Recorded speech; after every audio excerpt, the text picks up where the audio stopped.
Nous sommes forêt. Nous sommes forêt. Nous sommes forêt. Nous sommes forêt. Nous sommes forêt. Nous sommes forêt.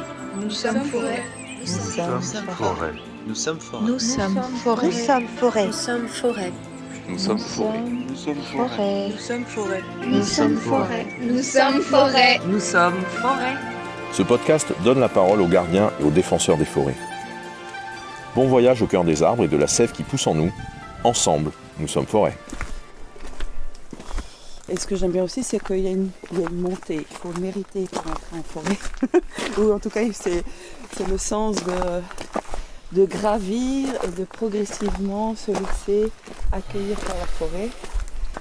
J'aime bien parler de seuil quand on rentre en forêt pour se rendre compte du côté grand de la forêt. Alors pas spécialement en grandeur, mais de certaines vues qu'on peut avoir en forêt.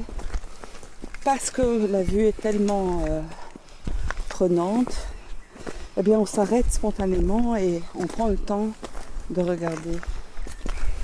Et pour moi c'est un peu un moment aussi où je marque mon passage et je demande dans ma tête l'autorisation, ou je remercie d'être accueillie par cette forêt de soigne. Cette forêt de soigne, cette forêt qui soigne. Mais oui, et ça fait pas si longtemps que je me suis aperçue que j'étais dans une forêt qui s'appelait la forêt de soigne et que moi j'essayais de refaire prendre conscience au grand public et aux intervenants que Nous j'ai sommes rencontrés, que la forêt nous soignait en plus de tous les autres services qu'elle nous rend. Nous sommes forêt. Alors Nolwenn, peut-être est-ce que tu peux te présenter en quelques mots? D'accord. Donc, Nous sommes forêt. Je suis forêt. Nolwenn l'écuyer. Nous sommes forêt. J'aime bien quelquefois dire l'écuyer, du chevalier, de la table carrée, parce que je suis d'origine bretonne et que tout l'imaginaire des chevaliers de la table ronde, du roi Arthur, et tout ce qu'il y a autour de la forêt de Brocéliande et de la Bretagne, m'a beaucoup imprégné enfant. Je dirais encore maintenant, mais je suis un mélange, puisque je suis bretonne et je suis d'origine allemande de l'Est, puisque ma mère était de l'ex-RDA. Moi, Nolwenn, donc voilà, une origine diversifiée, européenne, mais aussi terrienne, parce que j'ai choisi comme étude de m'occuper des sols. J'ai toujours aimé le ressenti de la terre. Toucher l'humus, toucher les sols. Toucher, non seulement toucher, mais petite, je faisais des bains de boue. Et j'ai toujours eu un rapport fort avec la matière terre. Et le fait après de pouvoir cultiver, donc semer quelque chose dans cette matière, et tout à coup, quelque chose de merveilleux arrive, les plantes, des arbres, des fleurs. Et en plus, j'ai fait des études d'agronomie parce que c'était pour moi aussi une façon d'entrer en contact avec d'autres cultures, d'autres façons de faire, sans parler. C'était plus par ce travail de la terre et cette rencontre qu'on n'a pas besoin de paroles. C'est en voyant faire, en voyant les différentes façons de pratiquer une agriculture. Je pensais à cette époque aller en Afrique et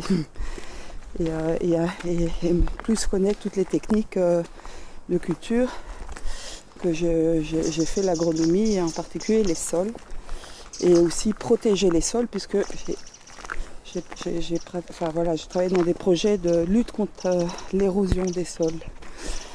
Et donc si je dois me dire que je suis au niveau professionnel, au départ c'est quelqu'un d'engagé qui depuis longtemps voit que l'humain abîme et ne protège pas et n'est pas assez respectueux vis-à-vis de son environnement, et que je voulais amener ma pierre à cette...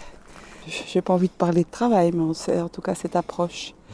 Donc tu vois ici, je suis vite à un moment, enfin pas vite, il a fallu des années pour que je revienne en forêt. J'ai toujours jamais vraiment quitté, mais il a fallu quand même que j'ai des chocs, des bouleversements dans ma vie privée pour retrouver vraiment le calme et le ressourcement et la source en forêt. Je dirais même une essence.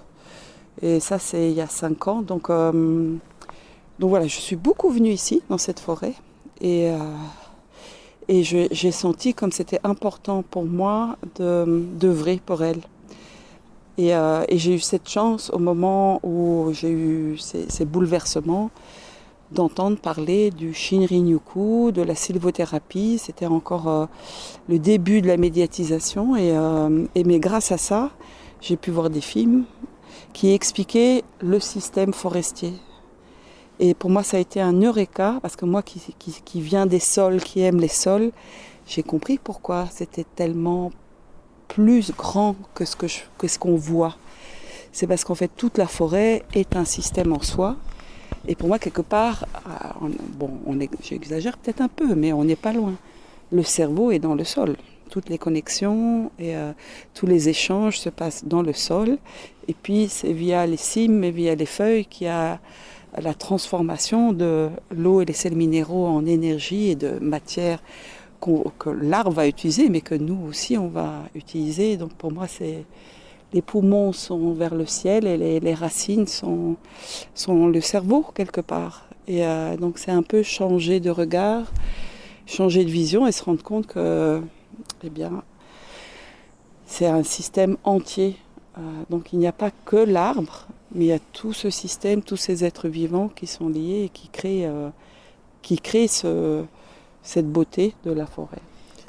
Et alors, le Shinrin-yoku, les bains de forêt, ça consiste en quoi? Ou en tout cas, dans ton approche, dans ta transmission? Alors, le Shinrin-yoku, on l'entend par ce terme, il provient d'Asie, du Japon, et au Japon, c'est très ritualisé. Il y a la notion des esprits qui sont encore présents.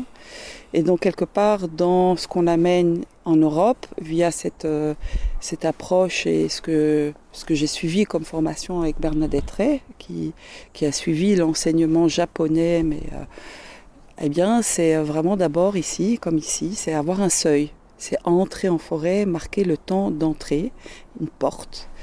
Et c'est comme si on rentrait, entre guillemets, dans un temple, ou en tout cas chez quelqu'un. On n'y rentre pas comme ça. Donc c'est d'apprendre à passer des seuils, à marquer des arrêts, à bien sûr respirer. Donc cette rencontre se passe par le souffle au démarrage et par un ralentissement. Donc on va vraiment marcher très doucement, voire très très doucement, ça peut être très perturbant. Et on rentre aussi dans le silence et l'écoute. Ça, c'est au démarrage. Et donc, et puis on va se laisser accueillir par cette forêt. Et donc, dans une marche Shinrin-yoku, il y a différentes étapes. C'est d'abord cette respiration, cette lenteur, le silence. Et puis, on va être guidé par le guide, qui est moi en l'occurrence. Et on va être amené à ouvrir ses sens, peut-être d'une façon différente à chaque fois. C'est la forêt qui inspire. Et cette méditation guidée amène déjà un calme intérieur. Et après, on est amené à observer. Et c'est pour ça que être lent et regarder, quelquefois il suffit de regarder juste à ses pieds, se concentrer, s'abaisser, toucher, sentir, gratter. Et on se rend compte qu'il y a plein de vie, il y a plein de diversité, et c'est donner un autre regard à ce qu'on voit. Et d'arriver quelque part de façon non dite que tout ce qui est beau est très diversifié et juste là à nos pieds ou devant nous. Et après, le guide amène à différentes invitations, donc des pratiques ou j'aime pas dire exercices, mais en tout cas c'est des pratiques où on amène par exemple par deux à l'un va être invité à présenter un arbre à la personne qu'il va guider.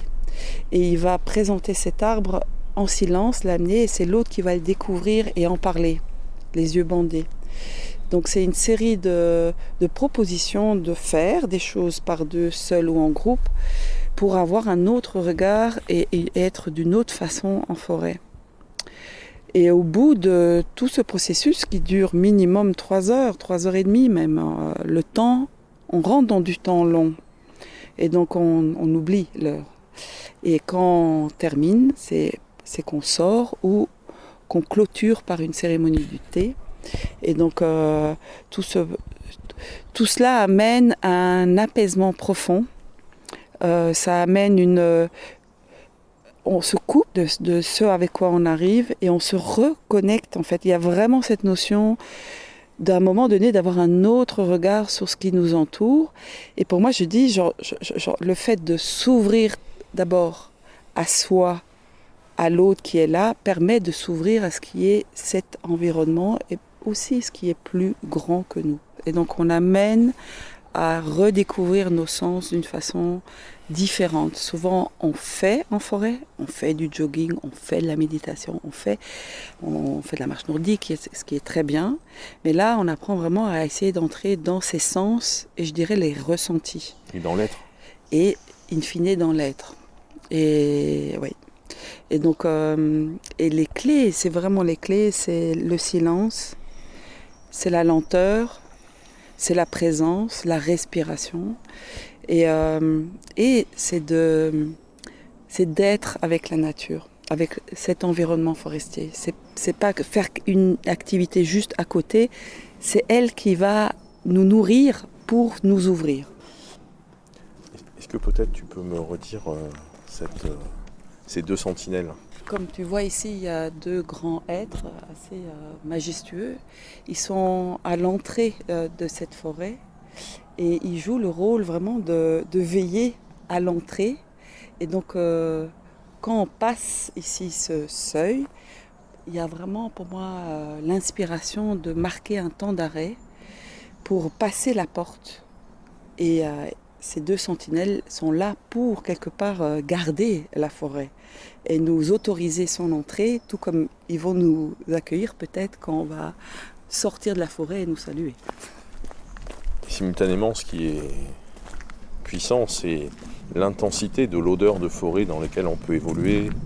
Et on a les sons de la nature, il a beaucoup plu sur Bruxelles ces dernières heures. Donc on a tous les arômes qui remontent du sol en fait. Oui, en fait, le sol forestier est un sol qui est chargé en matière organique, dont des bactéries qui émettent des odeurs, mais pas qu'elles. Il y a un foisonnement d'êtres vivants dans ce sol. Et grâce à la pluie, en fait, surtout après tout ce temps sec, et cette terre qui appelait à l'eau, qui avait soif, il y a vraiment ces odeurs qui se dégagent. Et c'est une des... Voilà, quand on respire et qu'on rentre, c'est effectivement... Alors les odeurs ne sont pas toujours nécessairement agréables. Il ne faut pas se dire que tout est magnifique en forêt, tout est merveilleux. La forêt a aussi ses particularités et nous, les humains, on est quand même fort aseptisés, en tout cas en Occident. D'ailleurs, on demande à ce qu'il n'y ait... Les personnes n'aient pas de parfum sur elles. Très embêtant, et de pas mettre d'anti-moustiques, anti-tiques, tout ça, où on demande un temps avant, mais c'est quand même plus d'huile essentielle à la citronnelle ou alors, des choses comme ça. On le fait parce qu'il faut trouver l'équilibre entre la sécurité des personnes et le risque réel d'avoir des tiques, c'est quand même ça on le prend en compte. Mais il faut le faire un petit peu avant et puis on demande aux personnes de s'espacer pour pas que les uns soient influencés avec les autres. Mais en tout cas, il y a ce qu'on appelle les acides humiques dans le sol qui émettent. Enfin, je ne connais pas en précision, mais par contre, il y a une bactérie dans le sol qui émet une hormone qui créerait aussi des bienfaits sur notre santé, comme les phytoncides que tu connais. Les fameuses molécules qui sont relarguées par les feuillages et par les arbres. Oui. Et qui participent à renforcer notre système immunitaire. Oui, et pas que, ils ont plein de bénéfices. Et donc c'est aussi pour ça qu'aujourd'hui il y a tellement de résultats de laboratoires de recherche sur quels sont les effets sur notre santé humaine. Enfin, pas que la santé physique, physiologique et mentale. Et qu'au plus il y a des recherches, au plus on se rend compte, in fine, que ce n'est pas pour rien que la forêt nous fait du bien. Il y a des bonnes raisons qui sont argumentées maintenant scientifiquement.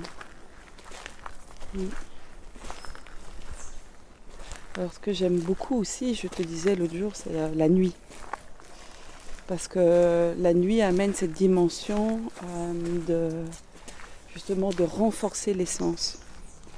Donc le fait de perdre un des sens, qui est la vue, permet d'accentuer les autres sens. Et donc on devient beaucoup plus attentif et attentive. Et même le rythme de ralentir vient plus spontanément parce qu'on peut avoir cette peur aussi qui est là. Du coup, on est plus prudent, on est plus attentif. Et j'aime beaucoup parce que on se connecte vraiment à quelque chose de très profond et intérieur, et j'ai envie de dire presque ancien. Je pense du moment où nous, les humains, on était quand même presque tout le temps. Et d'ailleurs, il y a encore des communautés qui vivent en permanence en forêt. C'est pas quelque chose d'inhabituel dans nos temps modernes. Mais j'aime beaucoup. Et les sons du jour sont évidemment tout à fait différents des sons des nuits. Et d'ailleurs, souvent, les activités humaines qui font partie aujourd'hui des sons qui sont en forêt. Il ne faut pas se dire que quand on rentre en forêt, c'est le grand silence. Non, il y a des avions, on en entend un, il y a des routes, il y a des grilles d'activité. Et puis, il y a l'environnement de la forêt.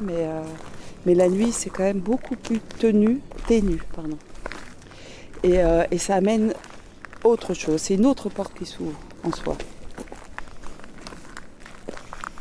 Tu nous racontais que la prise de conscience s'est déroulée il y a 5-6 ans maintenant par rapport aux forêts, par rapport à ce qu'elles peuvent amener comme ressourcement, comme nourriture, on pourrait dire, pour se retrouver, comme calme aussi, comme réparation.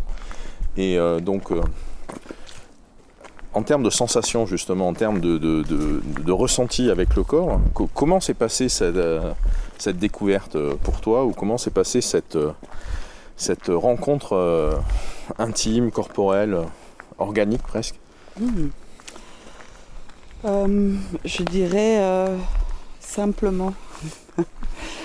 En tout cas, je suis à la base je suis une femme des forêts. Déjà petite, je grimpais dans les arbres. J'étais beaucoup en forêt, comme beaucoup de personnes. Et quand j'ai eu ces ruptures, je dirais, privées, eh bien, j'ai dû trouver des ressources. Et en allant en forêt, je me suis rendu compte que j'arrivais vraiment à un apaisement et à me couper des ruminations mentales. Et donc, en termes de ressenti, j'avais besoin de passer du temps et de vraiment couper les pensées. Et pour cela, il fallait que je marche. Et d'ailleurs, c'est pas tout de suite que j'ai marché très lentement. J'étais plutôt à marcher vite, voire même à courir et à quelque part j'étais plus dans une course. Je courais et à transpirer et à laisser évacuer ou des colères ou d'arriver à une sorte d'épuisement physique pour pouvoir. Et je sentais que la forêt restait elle toujours calme. Je suis très reconnaissante parce que je me dis ces arbres sont là depuis tellement longtemps. Ils ont permis quand même vraiment à l'air, à l'oxygène aussi à être présents sur cette terre. Alors pas que, mais quand même ils ont un rôle tellement essentiel dans le cycle de l'eau, dans la création des nuages, dans la fixation du CO2 et puis dans les terres. Moi qui me préoccupe de la fertilité et des terres et des problèmes d'érosion des sols qu'il peut y avoir. Oui, et puis la microvie des sols, enfin toutes ces...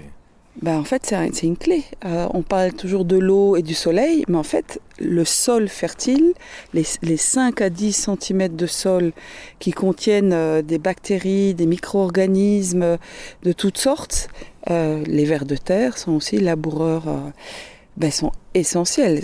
Aujourd'hui, on on n'en parle pas tellement, je trouve, un peu plus maintenant, mais tout ce qui est les sols et la pollution des sols, ça a été un peu l'une des dernières thématiques traitées dans les matières environnementales. Pourquoi ? Parce qu'en fait, les pollutions restent figées, ne partent pas, comme les pollutions de l'air partent avec les vents, ou celles de l'eau partent finalement dans les mers. C'est pas pour rien que le sol, on s'en est préoccupé en dernier comme matière environnementale, parce que la pollution des sols, souvent, elle reste sur place, en fait. Et ça coûte énormément cher de dépolluer. Mais en tout cas, je trouve pas le terme exactement, mais je me dis, sans les arbres, on n'est plus rien, en fait. On n'est vraiment plus rien. On est lié totalement à leur présence. Et il y a vraiment lieu de prendre soin d'eux et de... Alors c'est pas que de lancer des plantations d'arbres. Pour moi, il y a vraiment... Oui, je suis ravie qu'on replante des arbres, mais il faut arrêter les monocultures, on le sait, comme pour le reste.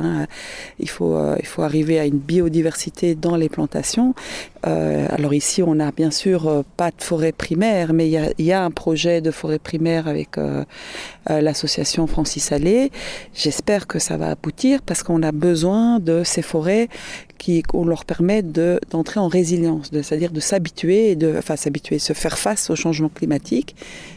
Qui est trop rapide, en fait, c'est ça le problème. Il y a toujours eu des changements climatiques.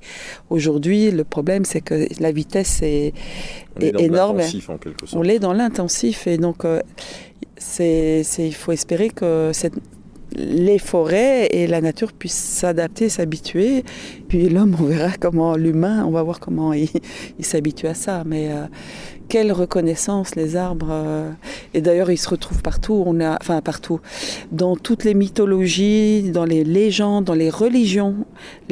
Souvent, les fondations des mondes, dans les différentes civilisations, l'arbre est présent. Il fait partie on va voir l'eau et puis on va voir les arbres. Il fait vraiment partie des ingrédients primordiaux. Oui, par exemple, dans la mythologie nordique, c'est Yggdrasil, mais aussi dans d'autres mythologies, et c'est vraiment un point commun. Alors on va dire peut-être c'est normal parce qu'il y avait partout des arbres, mais je ne sais pas, il y a quand même quelque chose où il est quand même notre lien entre le monde du bas et le monde du haut, les racines, le côté sombre et puis l'air, le côté éthérique plus grand que nous.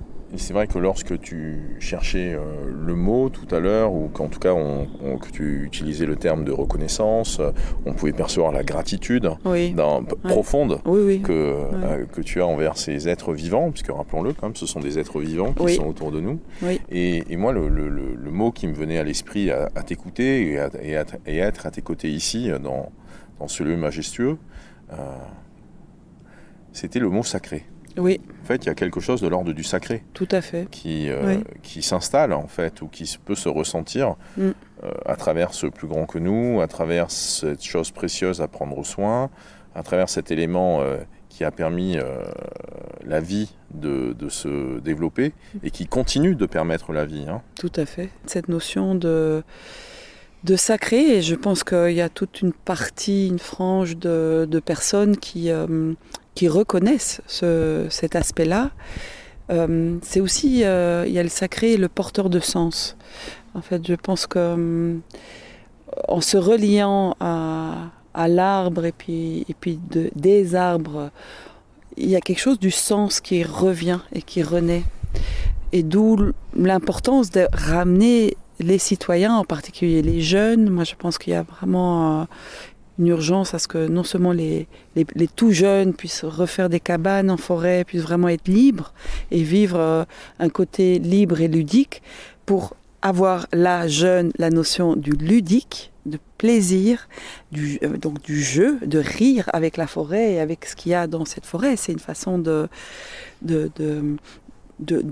en résonance avec elle. D'entrer en résonance avec elle, avec ses yeux d'enfant, de jeu, de joie.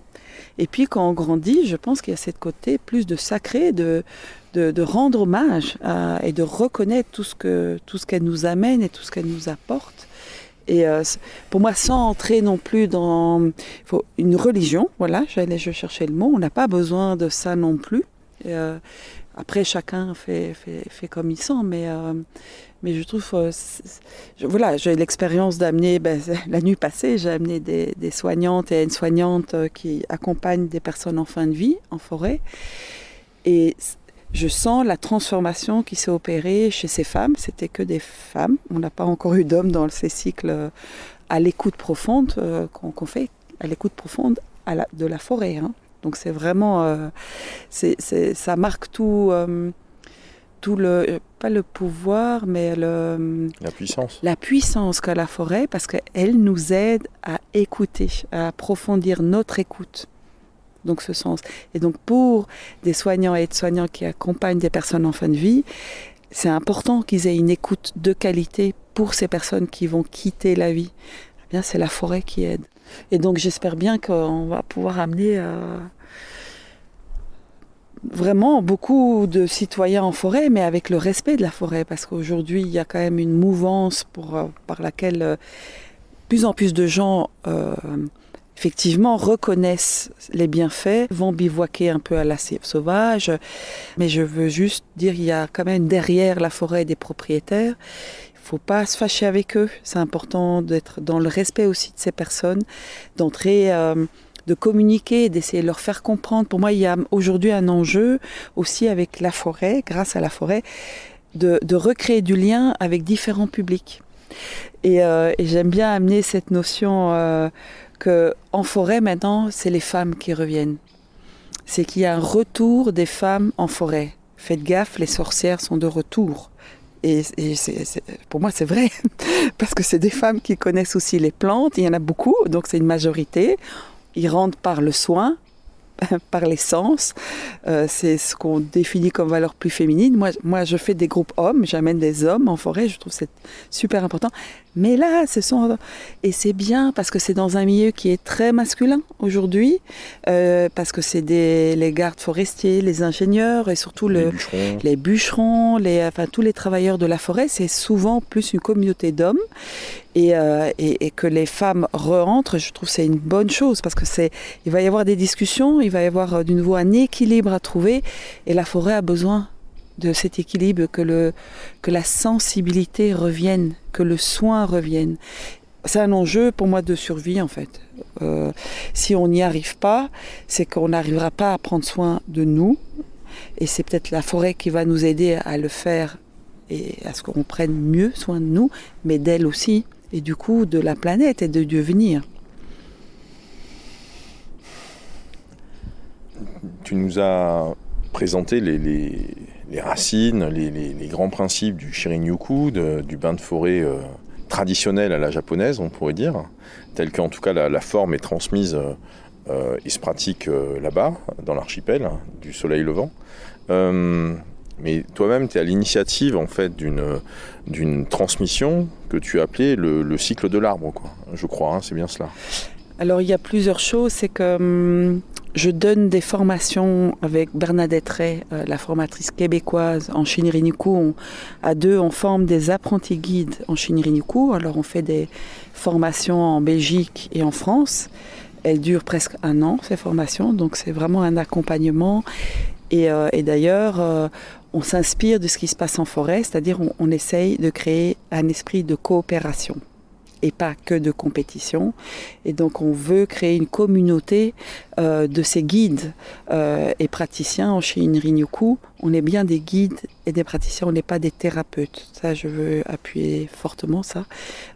Donc c'est vraiment la forêt qui soigne. Donc on les forme. Il y a une fédération d'ailleurs qui a été créée et on fait ça exprès pour qu'on soit en connexion, qu'on travaille en intelligence collective, de nouveau en coopération, pour s'entraider, pour créer ce nouveau métier. C'est un nouveau métier. On doit ouvrir des portes dans des institutions pour faire venir les enfants en forêt, pour faire venir des médecins, des patients en forêt. Il y a le milieu des entreprises aussi. On voudrait que des décideurs viennent prendre des décisions en forêt. Ça ne sera pas les mêmes décisions que dans un bureau, c'est sûr. Et à côté de ça, je fais de la conception et de l'accompagnement de formation, mais qui sont plus de l'enseignement. Donc ce cycle autour de l'arbre a eu lieu l'année passée.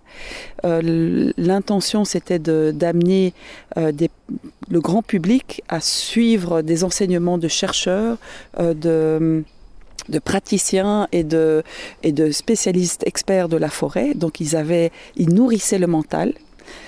Ils avaient aussi des ateliers pratiques en forêt et il y a un groupe plus restreint qui avait accès à de l'immersion en forêt de plusieurs jours en bivouac que j'accompagnais. Et donc ce cycle a duré 1 année. Il y a eu presque 23 conférences, une dizaine d'ateliers. Et l'intention, c'était avec ce groupe cœur des 25 personnes qui suivaient l'ensemble du cycle, c'est créer des porte-voix des arbres. Donc c'est un peu dans l'esprit du compagnonnage, c'est qu'en nourrissant le mental, donc en donnant un enseignement, la pratique et en ouvrant les sens, on se dit, après eux vont pouvoir aussi essaimer. Et puis il y a cette formation que j'aime beaucoup avec une femme médecin, Cécile Boly, qui travaille depuis 40 ans en tant que médecin et qui supervise des équipes de soignants et de soignants en soins palliatifs, donc qui accompagnent des personnes en fin de vie. Et on se rend compte de l'énorme besoin du personnel soignant d'être en forêt, parce qu'il y a... Actuellement, il n'y a pas que d'ailleurs dans les hôpitaux, c'est aussi dans les entreprises, dans beaucoup d'institutionnels, il y a vraiment ce besoin de sens, il y a trop de préoccupations de l'efficacité, l'humain n'est plus au centre. Or en forêt, l'humain il reprend sa place, une place parmi les arbres. À son échelle. À son échelle, et je dirais avec plus d'humilité, parce que ça c'est vraiment un point essentiel, c'est revenir à l'humilité de qui nous sommes, nous les humains, les petits adolescents du monde du vivant et de tout ce parcours de la Terre, de 4,5 milliards d'années. On est quand même juste un petit grain de sable. Et donc c'est ce projet-là de formation à l'écoute profonde, on veut amener aussi ces personnes à pouvoir avoir une autre posture et à céder et à aider la personne qu'elles accompagnent en fin de vie. Au plus on est au clair et on est calmé par rapport à la notion de la mort, au plus on peut aussi être pleinement dans la vie. Et qui y a de mieux pour nous montrer cela, c'est la forêt. Parce que c'est bien, parce qu'il y a ce cycle de la vie que la forêt est belle en fait et qu'elle est diverse. Aujourd'hui, il y a beaucoup de forêts où la forêt elle a faim, la terre a faim, parce qu'on lui enlève tout le bois. Et que les feuilles, même il y a des endroits où on enlève même les feuilles, alors peut-être pas en forêt, mais dans les parcs. Or, il faut de la nourriture pour la terre, et la nourriture vient de la décomposition du vivant. Et donc, cette symbolique du cycle de la vie, et d'ailleurs le titre de notre formation, c'est « L'arbre mort donne aussi la vie ». Et en fait, un arbre mort est plus porteur de vie même que de son vivant. Donc voilà, c'est un axe que je trouve très important. Et donc dans le Shinrin-yoku, moi je pratique le Shinrin-yoku du deuil, donc des bains de forêt de deuil, où j'amène des familles qui sont soit qui ont perdu quelqu'un, soit qui font lors d'une cérémonie de deuil, on va faire un Shinrin-yoku en l'honneur de la personne qui est partie. Et c'est des moments extrêmement forts. Ce ne sont pas des moments tristes, ils sont pleins d'émotions. Oui, bien sûr, il y a la tristesse et le départ, mais la forêt permet à ce qu'il y ait une certaine de joie qui émerge à la fin d'un bain de forêt de deuil. Et donc, voilà, ça c'est aussi un volet que je trouve très important, surtout avec ce temps de Covid où en fait, au nom de la vie, au nom de maintenir les personnes en vie, on a fait des choses extrêmement graves par rapport à des personnes qui sont décédées seules. Donc, soit des personnes de maisons de retraite, soit